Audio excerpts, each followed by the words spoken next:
All right, folks, welcome back.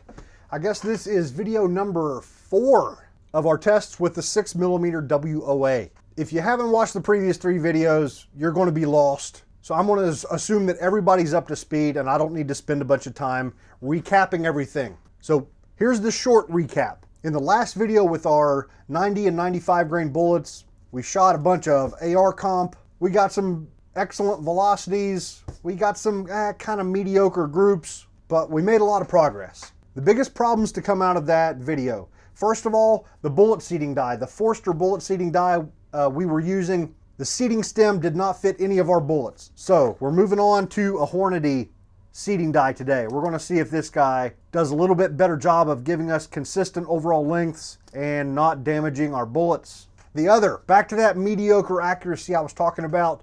Up to this point, we've just been shooting a standard A2 flash hider on the gun. I want to try screwing on my suppressor, and also I want to try screwing on this Harrell's tuner brake. This is a 6.5mm Harrell's tuner brake, but it should be good enough for our test. This has got weights that move forward and backward. You're supposed to be able to tune in your barrel harmonics and all that sort of garbage. We're not going to go overboard. We don't really have any loads nailed down to tune this to anyway. But I just kind of want to see in general, does this shoot better than the A2 flash hider? And does the suppressor shoot better than the A2 flash hider? So that's one focus of today's video. The other focus is heavy bullets. Last video was really focused on the 90s and the 95 grain bullets.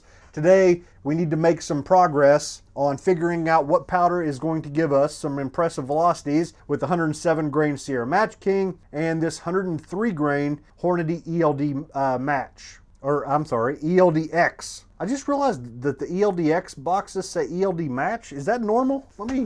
That doesn't seem right. Let me go find some more ELDX boxes. Actually, I don't have to go very far. Right here is a box of 90 grain ELDXs that we've already been shooting. See, that one says ELDX, and this one says frickin' ELD match, but it's an ELDX. All right, Hornady, what in the hell? Your packaging guy has been drinking on the job or something. Okay, whatever. You get it. We're going to mess with the 103 ELDX. We're going to mess with the 107 Sierra Matchking. Hopefully, we're going to nail down some powders for these guys. I want to try some super slow stuff. I think it's probably not going to work, but crap like Reloader 17, which gets some good velocities with heavy bullets and, you know, stuff like 224 Valkyrie, that little case, and maybe IMR 4451, I don't know. This might end up being an epic failure, but I've got to try it to know.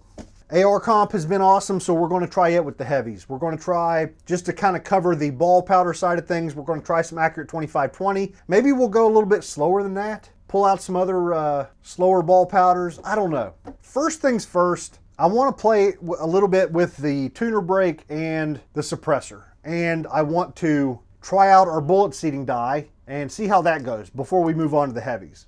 On the brass front, we're using Starline and Hornady Brass. I've got 26 pieces left before it's time to go back through another brass prep cycle and resize all these guys. They're going to need trimmed this time and all of that sort of junk. So first task for this video, let's load up these 26 with some of the 90 grain Game Changer. I've got the most of these. I've got a fresh box of 100 that we haven't even opened up and a couple left in this box of 50. So I've got a bunch of these.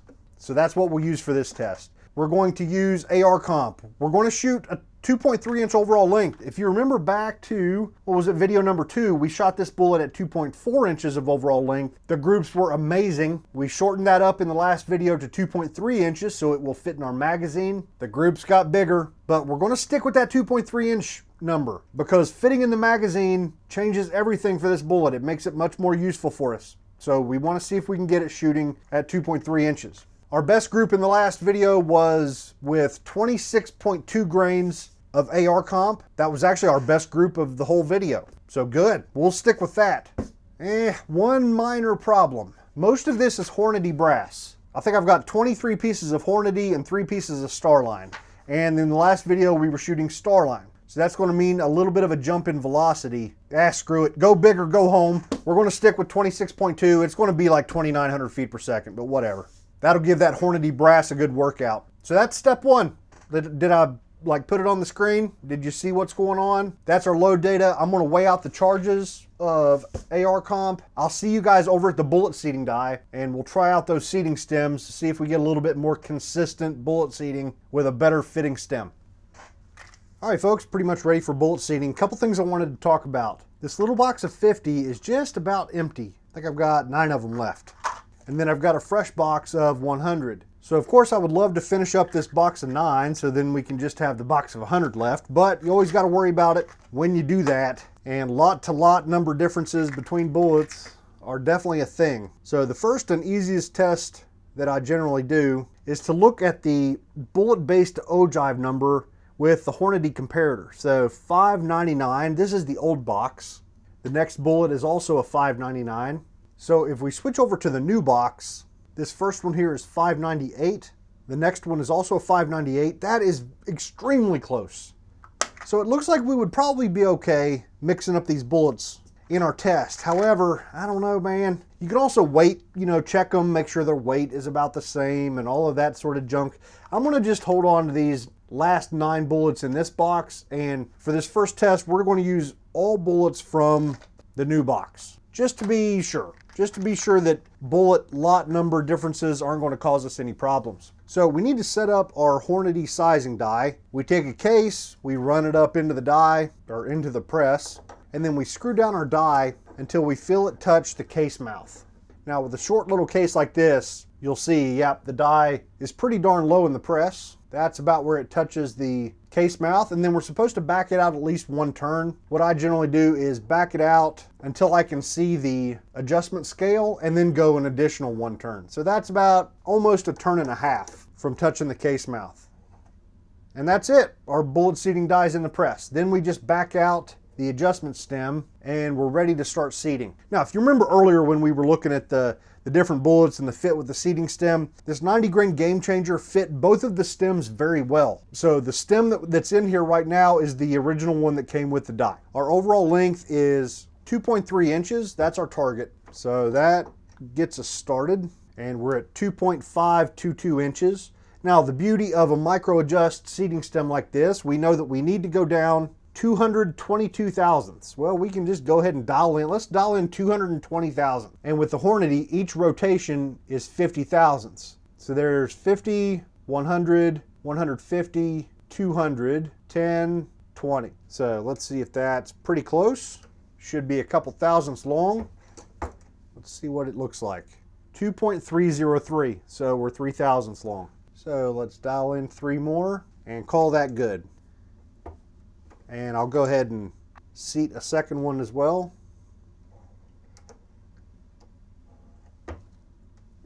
And we'll have a look at our numbers. First things first, I don't see any bullet deformation whatsoever. There is maybe just a touch of a shiny area there. You guys see that shiny area right about there? Looks like primary contact with the seating stem probably happened right there, but it felt good. Overall length, 2.301. And the other one's 2.3005. So I'm going to go ahead and breathe on this, take it down about a 1/2 thousandth, and run them back through one more time. At 2.3 inches of overall length, we're really stretching it as far as fitting into our magazine. So I want to make sure that they're pretty darn close. We'll go ahead and seat the third round right there. We'll see what number it gives us. 2.299. 2.299 and 2.300. So this was about 150,000 times easier than what I was dealing with in the last video where the seating stem fit was just terrible. So let's get a measurement with the Hornady bullet comparator from cartridge base to the ogive of the bullet, and this bullet, it's kind of ridiculous. The ogive is right down at the case mouth. 1.730 is our number. The next one 1.731 and the third one 1.7305. So right there, 1.730, 1.731. It's a hell of a lot more consistent than the last bullet seating die. I was fighting this like crazy and it was driving me bonkers. So that was Starline brass. This is Hornady brass. Shouldn't have any difference in overall length. At least I don't think. Yeah, actually I think these are going to be just a touch longer. I shouldn't open my fat mouth. I should have engaged my brain a little bit. This one 1.732. I was getting 1.733 a second ago. Yeah, about that. So what is that, about 1 or 2 thousandths longer? Here's the next piece at 1.732. Now, these charges are lightly compressed. And if you'll remember, the Hornady Brass has a little bit less case capacity, which means we are more compressed with this than we were with the Starline Brass. That's what's causing our difference in overall length. It takes a little bit more force to get this bullet down to our target overall length, and I need to compensate for that with a slightly lower number on our bullet seating die. There's about, I don't know, 1.5 thousandths of adjustment on the die, and let's see if that brings our numbers back in line with our Starline numbers. 1.730 and a half, 1.730 and a half, and 1.730 and a half. Perfect. I'm so glad I bought this die. Oh, the other thing I should mention, kind of give you a look there. No bullet deformation. That same, little bit of a shiny area where I think primary contact happened. But it's just a much, much better fit. And it's making this entire seating process so much easier than it was with the Forster die. So that's it. These last 20 pieces, I just need to run them all through, which is pretty boring. So I'll just see you guys out on the range. All right, so we've got 26 rounds to play with, and it's the standard setup that we've been using. We've got a target at 100 yards. The dots down there are 1 inch in diameter. The gun is a 22-inch White Oak Armament complete upper with a Krieger barrel. The lower I'm using has got a Magpul PRS stock, a LaRue MBT trigger.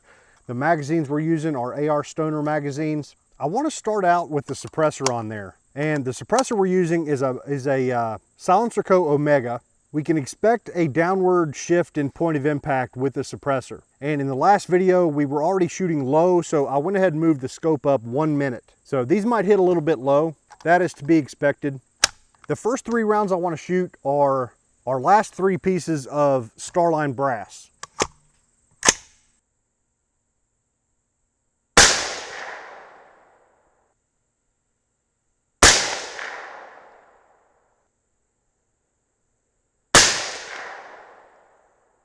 All right, so that brass ejected almost straight forward. So definitely overgassed, but the brass survived. Got a couple ejector marks, but very minor. I was afraid that screwing this on, we might end up starting to raise up burrs on the brass and gouge the case heads and get into big problems. But a little bit of smearing, and otherwise not too bad. So now I want to move on to Hornady Brass with the same configuration with the suppressor.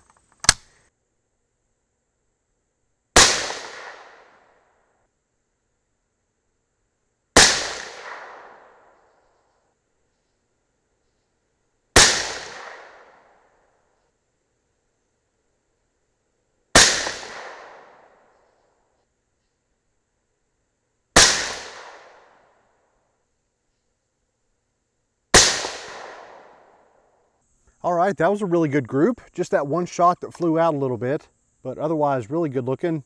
Velocity was 2870 average with a 6.6 feet per second standard deviation. That's good. So pretty good results with the suppressor. The ejection pattern was, straightforward. And the Hornady Brass had the same ejector marks, but it wasn't bad. Like, it's all still okay. We didn't really damage any of the brass. So that's good stuff. All right, I'm gonna unscrew the suppressor and we're gonna screw on the Harrell's tuner brake. Now we've got enough rounds to do 4 groups with the Harrell's. And the Harrell's has got an adjustment scale on it that goes from 0 to 150. So let's shoot in 50 increments. So we'll do a group at 0, a group at 50, a group at 100, and a group at 150. And we'll see if there's much difference between them. So we'll start at 0, which is the weights all the way back to the rear, and we'll work our way forward from there. Now, since I don't know how to count properly, one of these is going to be a 5-shot group. I had one more round than I thought I did. But we'll start out with a 4-shot group here on the 0 setting and just see what happens. I was surprised to see, we didn't really get that dramatic point of impact shift I thought we might with the suppressor. Sometimes you do, sometimes you don't. A lot depends on the barrel. So let's get started, see what happens.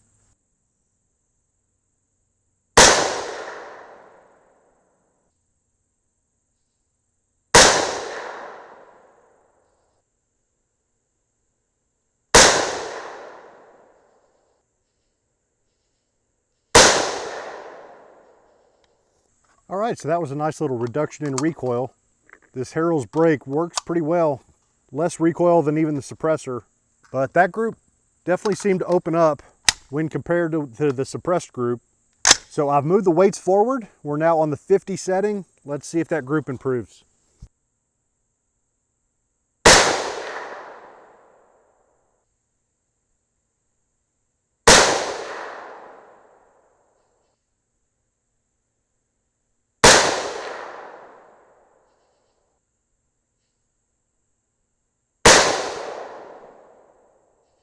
Yeah, I would call that a little improvement.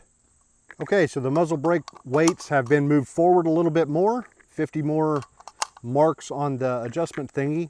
And I think this is the one we'll make our 5-shot group. So here we go, 5 shots.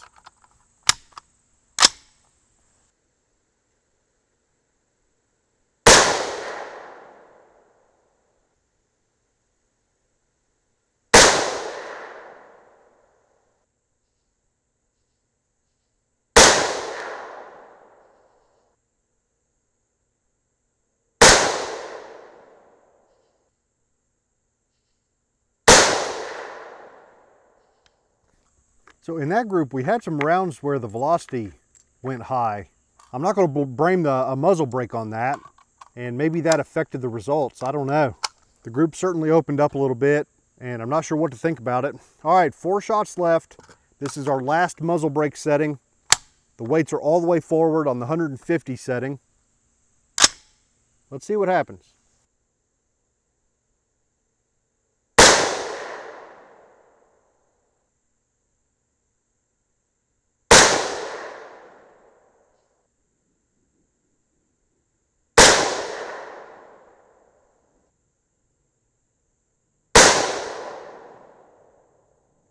All right, so that's pretty interesting. Looks like definitely our second or our 4th group was better than the other 2. Yeah, let's get back to the bench, talk it out, and then get to some brass prep. All right, so I don't want to dwell too much on the results here from the first range trip. A couple things we've learned. We put the suppressor on and things didn't go, horribly bad. We're way over gassed, but the brass damage didn't seem to be terrible. So moving forward, we can play around with the suppressor a little bit more. The test with the Harrell's tuner brake were, I guess we could say, inconclusive maybe. The 50 setting was a .936 inch group, and the 150 setting was a .856 inch group.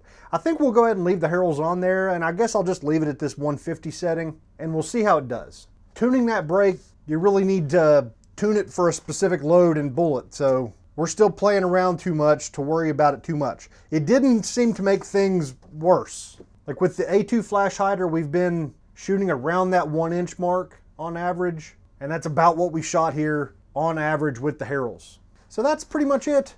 I'm a little bit excited about this second group with the suppressor.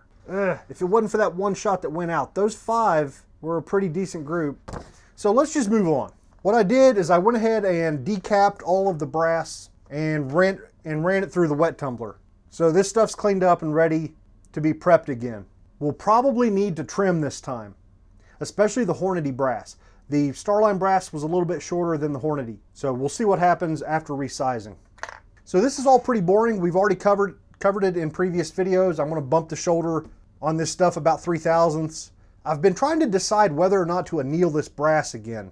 We annealed it after it was formed and then fire formed in the first firing. Then we annealed it. I don't think I'm going to anneal this time. We really only need 1 or 2 more firings out of this brass to complete our little project. So I'm just not going to worry about it. So I'll check back in with you guys once I've sized this brass and determined whether or not it needs trimmed. Okay, so resizing is done. I've been looking at the case lengths of the resized brass. And with the Hornady, all but 5 are longer than our trim length. Our trim length is 1.680. And I've got a couple like this one that's just a couple thousand short, 1.678. Here's one that's 1.677, but most of them are in the 1680s. I think what I'm going to do with the Hornady brass, I'm going to trim them all to 1.675. A little bit shorter than the prescribed trim length, but that'll make sure that they're all exactly the same and consistent. Now the Starline brass is a little bit shorter. All of them that I've looked at so far are still in the 1670s, and some of them are shorter than the 1.675 that we're going to trim the Hornady Brass too. Like here's one, 1.674. So I think with these, I'm going to trim them to 1.670. I just want them all consistent. And this is an annoyance that I've had with every type of Starline rifle brass that I've tried. They all come short, all of them. And I like it when brass, you know, stretches after a firing or two and I get to trim them all and get them consistent. And Starline's just too short for that. And a lot of them, you could shoot them all the way through their lifetime and never have to trim. I mean, I guess some people would consider that good. Maybe for plinking ammo and, you know, general range ammo, that's good. But when I'm looking for precision, I want things prepped the same. And it's a little bit annoying. So that's the plan. I'm going to trim the Starline to 1670 and the Hornady to 1675. And I'm going to use the Frankfurt Arsenal case trim and prep center to do it. It's got a universal trimming sort of thingy on here that you've probably seen me use before. And then I'll deburr chamfer the case mouths right after I do that, and that'll be pretty much it. Then a quick tumble to remove the lube and we'll be ready for priming.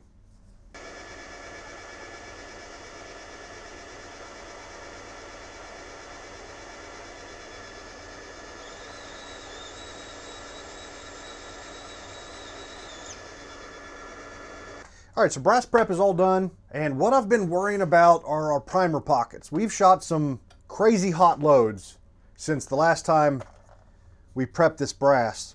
So what I did is I pulled out this is a primer pocket go no-go gauge. Yeah, here you go. From Ballistic Tools, swage gauge, small primer pocket gauge. Now with a good primer pocket, the small end, which I think is that one, there you go, that should go in, no problem. And the other end should not go in. So this is a good primer pocket. A little bit more reliable test than just feeling it as you're priming and judging how easily the primers go in, which that works too, but this kind of gives a more reliable test. Now the good news is I've tested a bunch of brass here and I've only found a couple, like here's one right here, that the gauge goes into. So we might have a few loose primer pockets, but for the most part, we're still okay. I think I found one of the Hornadys as well, if I can find it again. Yep, here we go. Here's one of the Hornadys that it'll go down into as well. We might still get, you know, another firing out of some of these that fail this test. Sometimes you can get away with it. So I'll try and prime them up anyway and just see how they feel. Actually, I tell you what, let's do that right now because I've got my hand primer out and this is the one that just failed the test. Let's see just how easily, yeah, that went in there with pretty much no resistance whatsoever. So here's what we'll do. This is the decapping die. Let's see if it'll push back out of there with me. Yep, that's bad. That one's toast. Now, if we look a little closer at this piece, you might see a big old nasty ejector mark on this piece of brass. If I can get the light just right, whatever, trust me, it's there. Hopefully you can see it. So this piece kind of got abused. And like I mentioned, we've been doing some completely unreasonable charge weights. So I'm not ready to panic. Here's that piece of Starline. That one had a touch more resistance, but still it didn't feel very good. And guess what? This piece also has a big old nasty ejector mark on it. See if the primer pushes out easily. Yeah, it does. So if you give me just a minute, I'll run through. I'll find out exactly how many pieces we've got that are toast. I don't think it's going to be very many. All right, so in total, I ended up with 5 pieces of the Starline brass with loose primer pockets. 2 of them are terrible. 3 of them are kind of borderline, and all 5 of them have got visible ejector marks on them. So I think we just went too hot with those pieces. We got over pressure and we're paying the price. With Hornady, I have 2 pieces that are really bad and 3 pieces that are borderline. So we're paying the price here for our stupid load choices. So now it's time to move on. Let's make some more stupid load choices. It's time to start looking at heavy bullets. We haven't really finished up the 90 and 95 grain work yet, but it's kind of time to get to the same point here with our 2 heavy bullets. The first is the 107 grain Sierra Matchking. I think we fired a few of them back in the first video, but haven't worked with them anymore since. And another is a bullet we haven't shot yet, the 103 grain Hornady ELDX. These bullets are similar length. They have similar length boat tails. They have similar length bearing surfaces. So I think our loads for these 2 are going to be similar. And the powders we use should be the same between these 2. Now in the load data that White Oak had sent along, the highest velocity powder they tested with the 107 grain Match King was Vitavori N550. They showed a 29.0 grain maximum charge weight for their test. Gave a little bit over 2,700 feet per second. 2712, I think it was. Yes, 2712. I've picked out a couple more powders that I want to try out. Very slow burning powders, similar to Vihtavuori N550, kind of. The first is IMR 4451. It's one of the IMR Enduron powders. We've had a lot of success with this powder in 6.5 Creedmoor. When we tried it in 224 Valkyrie with some heavy bullets, we didn't really get the velocities we were looking for, so I think this one's probably not going to end up giving us impressive numbers. I don't know, we'll see. The next one is Reloader 17. Reloader 17 works really well in 224 Valkyrie with heavy bullets. Gets very good velocity numbers. I'm hoping it'll be the same here. And the last powder is Hodgdon H4350. These may be too slow, like we may not get the velocities we're after. But after seeing the velocity on the White Oak load data sheet with N550, I'm thinking it's possible. I don't know, we might see good numbers. Now our limiting factor here, I believe, is going to be case capacity. We can't get enough of any of these powders into the case to cause really serious pressure, at least I don't think. So the basic test here first is, let's just see how much of these we can cram into the case and get a bullet on top of it.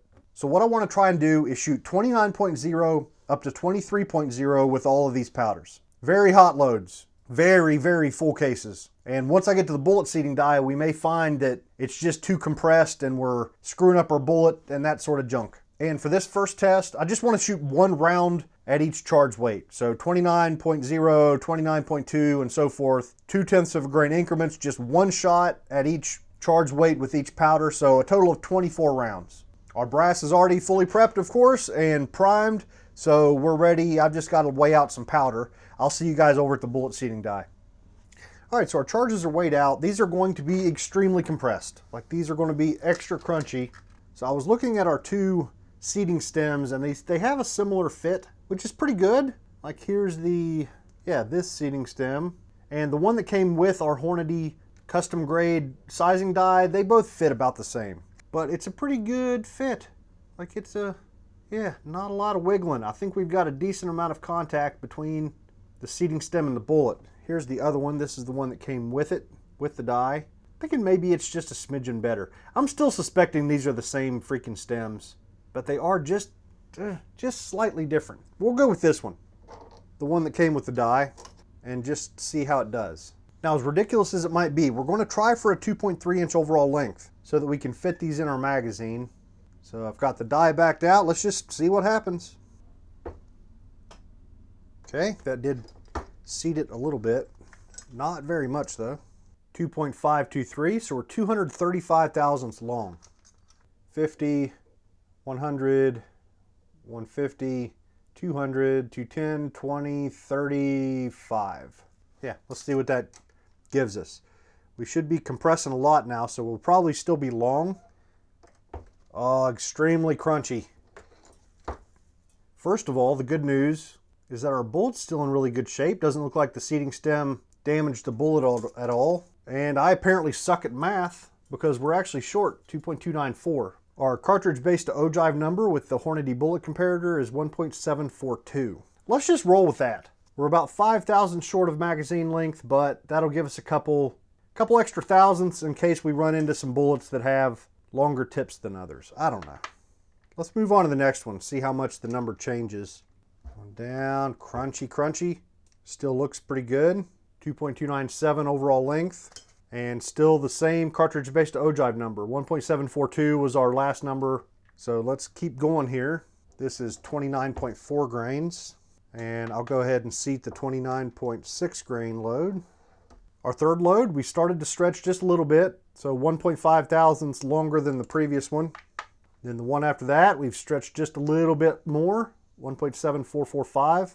Now what I would normally do here is go ahead and move the bullet seating die down a little bit to keep that cartridge base to ogive number exactly the same. Since we were a little bit short at the beginning, I might just roll with it and see if we can get all the way to the last charge and still stay under 2.3 inches. Here's the highest charge, the most compressed. Very crunchy, but they don't feel bad. A little bit of a shiny spot around the bullet, but it's a pretty wide shiny spot, which means that seating stem is making a pretty decent amount of contact. Let's see what the actual total overall length is on this max charge. 2.301. The one right below it, 2.298. So that might be the best way to go here. It'll keep us from having to make 700,000 bullet seating die adjustments. This was our first load, 2.294. So it looks like in total, with cartridge-based ogive, which gives us a more reliable measurement, 1.745 is our last one here. So our cartridge-based ogive measurement stretched about 3 or 4 thousandths across this load range. I'm okay with that because we're really just looking for pressure and velocity information. Accuracy really isn't our focus quite yet. So let's just roll with this. Now, moving on, that was IMR 4451. This is reloader 17. I expect to have similar numbers. Let's see what this first one gives us, 29.0 grains. Cartridge-based ogive, a touch shorter, 1.740. So we're 2 thousandths shorter than the same load with 4451. A little bit different case fill between the two powders. 4451 was clearly a little bit bulkier. This is our last charge of reloader 17, the most compressed. Let's see how far out it stretched. Not all that much. Our first load was 1.740 and this one's 1.742. And at our max charge, our overall length, 2.297. So we're staying safely below that maximum overall length. Here is H4350. We're back up to 1.742, which was the same number we had with 4451. This is actually good, leaving the bullet seating die alone and judging the different powders off of cartridge-based ogive number, because at this point we know that H4350 and IMR 4451 both have about the same amount of case fill. Well, kind of. Like, it might be that one is a little bit easier or more difficult to compress than the other. I don't know. There's some factors there. So it seems like H4350, it's either not compressing as well as the others have been, or it's just got more case fill, because these numbers are stretching a little bit faster with it than it has with the others. This is the fourth load, which is 29.6 grains, and we've already stretched 5 thousandths. 1.742 is where we started, and our overall length is now at max 2.3 inches. We're still looking good. A little bit of shininess, but no bullet deformation. These are looking good. A second seating might happen, like this is the same one. Just going to run it through the seating die one more time. Let's see if that number shrunk at all. Yeah, it looks like it did. 2.299. So maybe I can seat them one time, turn it 90 degrees and seat it again to help a little bit. Yep, we're still kind of getting a little bit long, 2.303. We're just going to call it okay. I'm not going to mess with the die just for this one powder. But it looks like H4350, a little bit, either a little bit more case fill or a little bit more reluctance to compress. Last charge, yeah, we're at 2.302. That's okay. We can probably still fit that in the magazine. And this does have the most pronounced shiny ring, but the bullet looks pretty good to me. Yeah, actually looks really good. So last up is N550. I think this powder has the least bulk out of any of these, so these are probably going to be a little bit short here to start out with. Yep, quite a bit. 1.740 and a 2.292, so pretty short, which is good. So I'm on the fourth load with N550. We still haven't even stretched out to the 1.742 kind of baseline we were talking about. So this is the last one, and I am surprised that we didn't run into any problems. We're still short with N550, which is good. So it just seems to be a good bit less bulky or easier to compress than these other three powders. But we got to 30 grains with all of them. That was kind of surprising. I thought some of them were going to be so heavily compressed that we were going to start deforming the bullet or running into problems, and we just didn't. So it's all good. Let's get out to the range, see if these things blow our face off. All right, so the target's at 100 yards. You know the drill by now, don't you? The dots are 1 inch. I've still got the Harrell's tuner brake on the gun. The sun keeps going in and out. It's driving my camera crazy. Stupid clouds. Now, one thing I want to warn you about is some of our brass that had loose primer pockets, and there comes the sun again. Good grief. So I used a couple of our pieces of brass with loose primer pockets on the 29.0 grain loads. I wanted to get another firing out of them. So if we happen to have a blown primer on a 29.0 grain load, which is our starting load with all these powders, it's because of the primer pocket, not necessarily the load itself. So I want to start out with IMR 4451 and our first charge weight, 29.0 grains. Let's see what happens.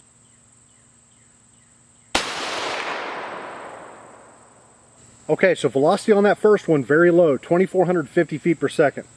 So it already looks like IMR 4451 just isn't going to be the powder for us. But let's go ahead and shoot them. That piece of brass looked great.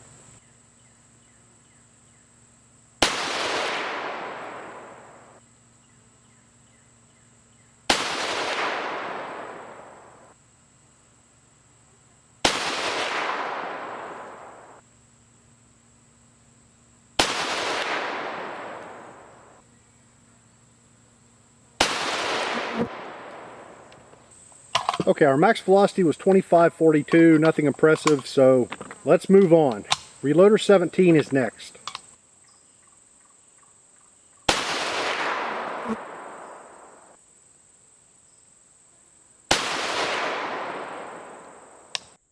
Okay, so I have no idea why, but my audio recorder decided to screw up. Whatever. We're on the third shot with Reloader 17. Let's keep going.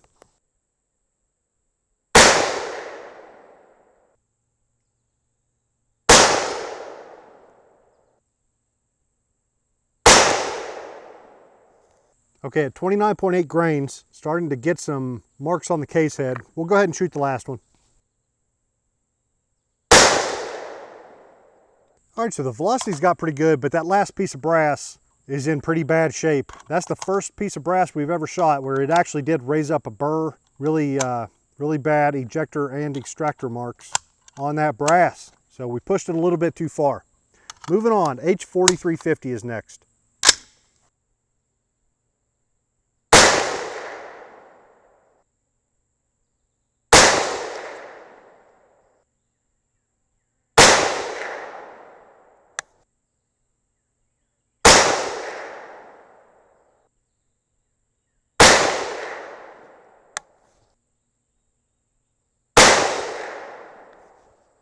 Okay, so the brass looked good throughout with H4350, but the velocity just not quite where we want it to be. We topped out at 25.73, and that was with the 29.8 grain charge. So let's move on. Next up, Vitivori N550, 29.0 to start out with.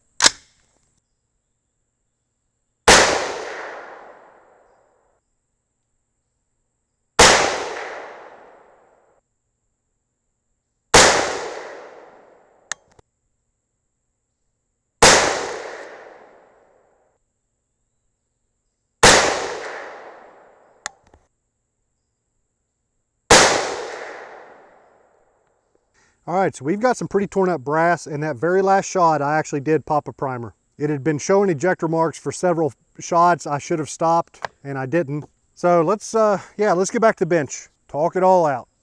All right, let's look at the brass. We've got 4 groups of 6. So first was IMR 4451 was the first 6. They all looked fine. The velocities were not that high. We only made it up to 2,542 feet per second. The second group of 6 is Reloader 17, and this is a different story. Like, here's our max charge. You can see that it is beat up really good. Actually raised up a burr way too much. And that really started almost immediately. I don't know, let's see, here's our third charge, which was 29.4. Already see a little bit of an ejector circle there. Let's look at the one before it, 29.2 grains. Same sort of deal there, a little bit of a smear. So I think Reloader 17 is worth investigating more. Our velocities weren't bad, but we were just way too high. We probably need to set our max charge at about where we began here, 29.0 grains, and work our way, down from there, or work below that. So our third group of 6, this was H4350. No pressure problems at all, but our velocities were extremely low with it as well. And last up was Vitivori N550, where our max charge actually blew a primer, and the couple pieces of brass previous to that, you can see over on the ejector side, you get that straight line, extractor side, big smear. This was bad news, and I probably should have stopped 3 or 4 shots in. Now, our first couple weren't bad. Yep, these look good, a little bit of an ejector mark. Nothing to freak out too much about, I don't think. So I think with both Vitivori N550 and Reloader 17, we'll set our max charge at 29.0 and just work below everything we shot today. These were all just a little bit too hot. Now, the other 2 that we were low on velocity, we just don't have any case capacity left to keep upping our charge weights. Even though the brass was okay, we were out of case capacity. So let's load up some more rounds. All right, so IMR 4451 and H4350 are done. and we'll continue with Reloader 17 and N550. We're also going to take our first shots with the 103 grain ELDX here in the next range trip.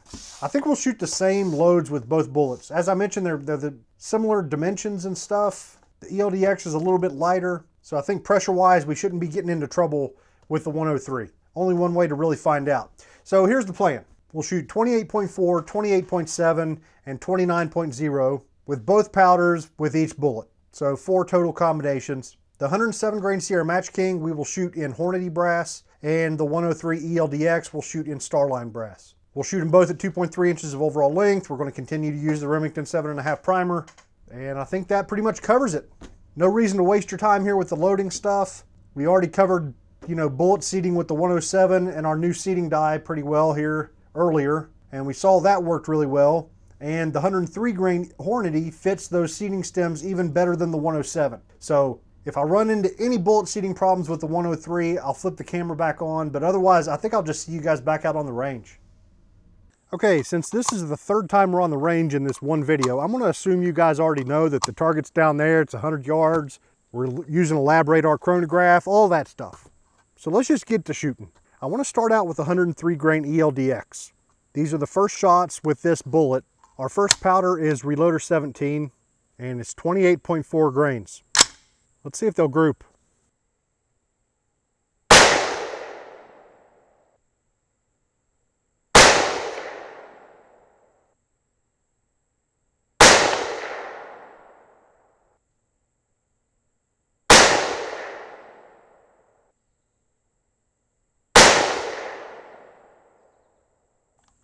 So the gun was cold at the start of that group. It's been actually sitting out here since I was out here 3 or 4 hours ago for our last range test.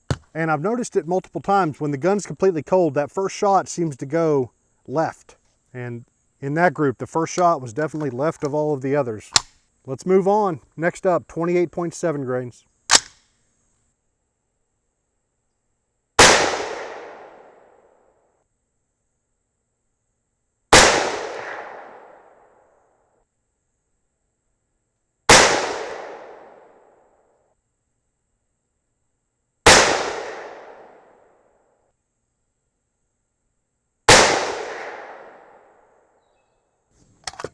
Hey, we had a pretty decent group going there until the last shot. That sucks. Definitely got some shiny spots on the brass, but nothing too scary. I think we're good. So let's go ahead and finish it off here. 29.0 grains.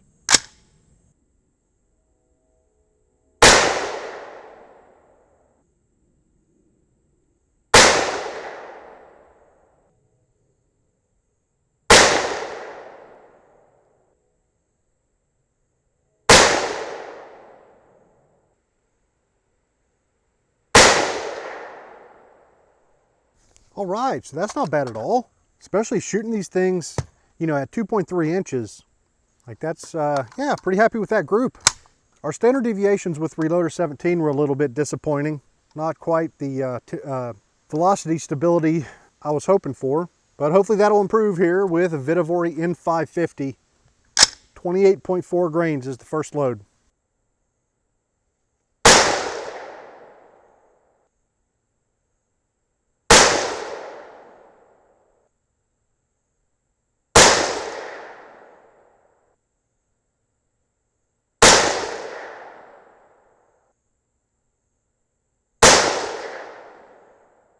All right, so we seem to have taken a turn for the worse there. Very ugly group. So let's not talk about it. Let's just move on. 28.7 grains.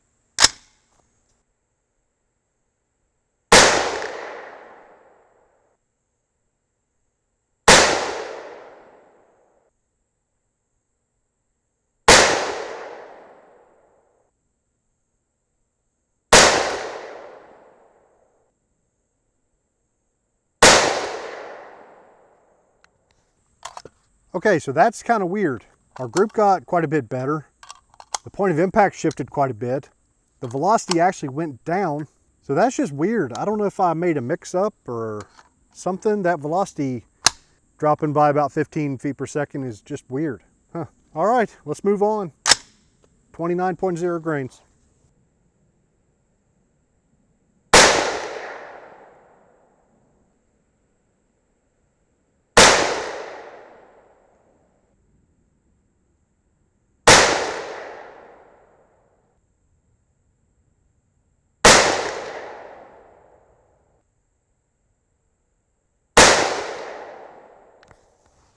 All right, that's a pretty good way to finish it off there with the 103 ELDX. Looks like that might be a pretty good option. So I'm going to take a break, let the gun cool off a little bit, and then we'll move on to the 107 Sierra Matchking. All right, folks, took a nice little extended break, let the gun cool down, and we're ready to move on to the 107 grain Sierra Matchking. Now, the last range trip, we were shooting this bullet in Starline Brass with these powders. So these velocity numbers are going to be a little bit higher, I expect, because I think White Oak on their sheet for 29.0 grains of N550 had about 2717, wasn't it? Going off memory there. And we were short of that like a little bit, but I feel pretty sure their testing was done in Hornady Brass. That's what we're shooting now. The numbers might be a little bit higher. Let's find out. First up, we're starting with Reloader 17. 28.4 grains is first.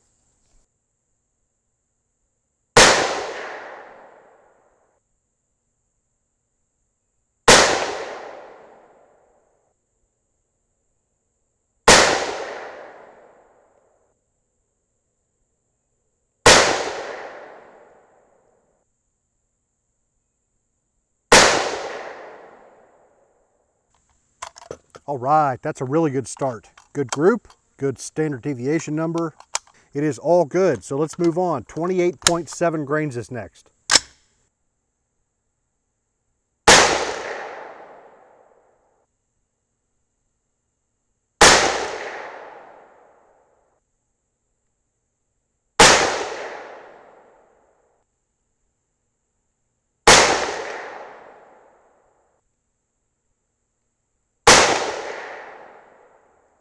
All right, so things got a little bit uglier there. Group opened up quite a bit. Moving on, 29.0 grains is our last charge with Reloader 17.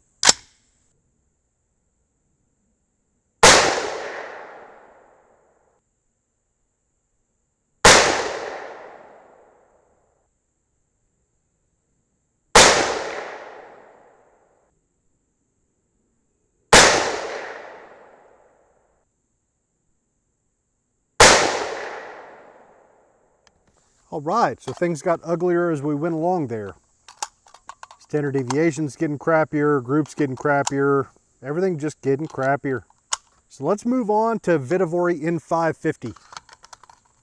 First up, 28.4 grains.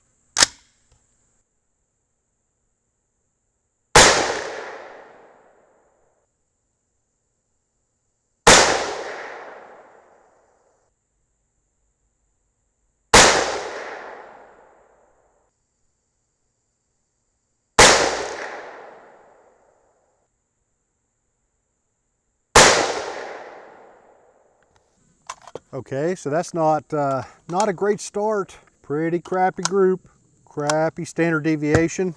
So let's just move on. 28.7 is next.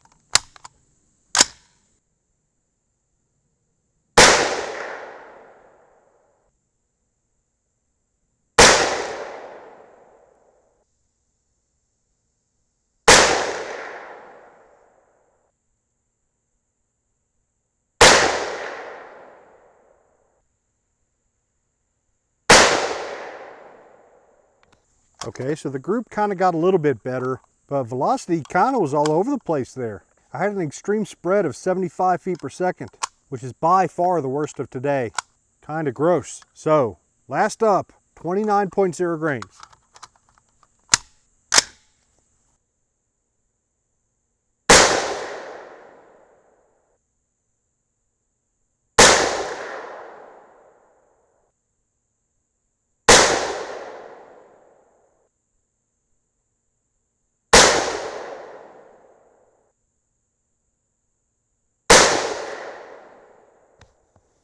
All right, so finished it off with not exactly the best group ever, but not the worst we've shot either. The bugs are killing me. Let's get back to the bench.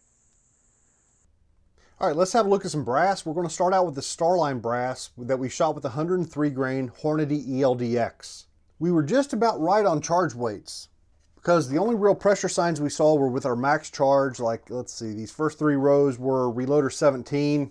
Here's one of those pieces, a little bit of a ejector smear there going on. And I think that's the only piece that really showed it. If we move over to Vitivory N550, yeah, I think there were a couple pieces here. that showed just minor ejector smears. Nothing crazy, nothing to freak out about, at least I don't think. On the whole, this was, you know, pretty decent. So 29.0 grains seemed like a decent maximum with both of these powders and the 103 grain ELDX. So pretty happy with those. If we move on to the Hornady Brass that we shot with the 107 grain Sierra Matchking, remember the Hornady Brass has just a little bit less case capacity than the Starline Brass, but the results were similar. Like our max charge here, let's see if I can find a couple shiny spots to show you. This is the max charge of Reloader 17. A little something going on there. Yeah, a little something going on there. But overall, nothing scary. So I think we were okay even with the Hornady Brass. Vihtavuori N550. I think it showed just maybe a little bit more. Just some ejector spots, some shiny spots. We're definitely reaching, you know, the point where our brass is telling us it's time to stop. So nothing dramatic here. So we're not going to spend too much time here analyzing these groups. Everything was kind of pretty mediocre here in this last range trip. We had 3 groups that were just under an inch, but most of it was a little bit over an inch. Kind of been the story of this project. I would say that the 103 grain ELDX on the top row did shoot a little bit better on average than the 107 grain Sierra Matchking, but it's a lot to ask to get these big huge bullets shooting at magazine length with all of that jump. So this is still pretty good performance if you ask me. And I'd love to play around with that 103 grain ELDX at longer overall lengths and single feed them, but that is not going to happen. This is the point where we end this video series. I'm going to pick the best of what we found so far, load them up, and shoot video number 1. And I've actually already done that and seen the results, and it's pretty good. Like, I'm pretty happy with what we accomplished in these 4 videos. But we leave behind a ton of open questions. There are a bunch more powders I would really like to try with the 103 and 107 grain bullets. The 90 to 95 grain bullets, we really didn't nail down any perfect loads. We just got to a point where we'd identified AR comp. It was doing a good job for us, and I feel like we're close to finding a perfect combo there. Very happy with the 90 and the 95 grain Nosler ballistic tip bullets. Those were good shooters in general, especially the 95, but my favorite by far was that 90 grain Sierra Game Changer. The accuracy held together when we shot it at 2.3 inches. You know, the groups were pretty decent, and when we stretch it out to 2.4 inches or a little bit more than that and get close to the lands, the groups get really good, or saw a whole lot of potential that they could get really good. Switching to the Hornady seating die with better seating stem fitment. I wish I would have done that a little bit sooner, but we got there in the end. You know, I feel like we came up with a pretty good answer to that issue and got it straightened out. Brass was fine. Both Starline and Hornady Brass did fine. So overall, this has been a fun little video series. I had a lot of fun playing with this cartridge. It was pretty impressive. Like, I was pretty impressed by some of the velocities we got up to. The upper was really nice. It ran great. I never had a single malfunction of any type with the gun. Accuracy was pretty good. Once I started screwing the suppressor on for video 1, I think this gun would have shot a little bit better with the suppressor, like we normally see on my channel with most of my guns. But overall, I'm pretty happy with the progress we made. Identified a couple powders, identified a few bullets, showed the process. Like, the forming process was just so simple. Nothing to it at all. Made things very easy. So I think that's where we'll leave it. Thanks again to White Oak for loaning the upper. Hope y'all enjoyed following along, and I'll see you next time.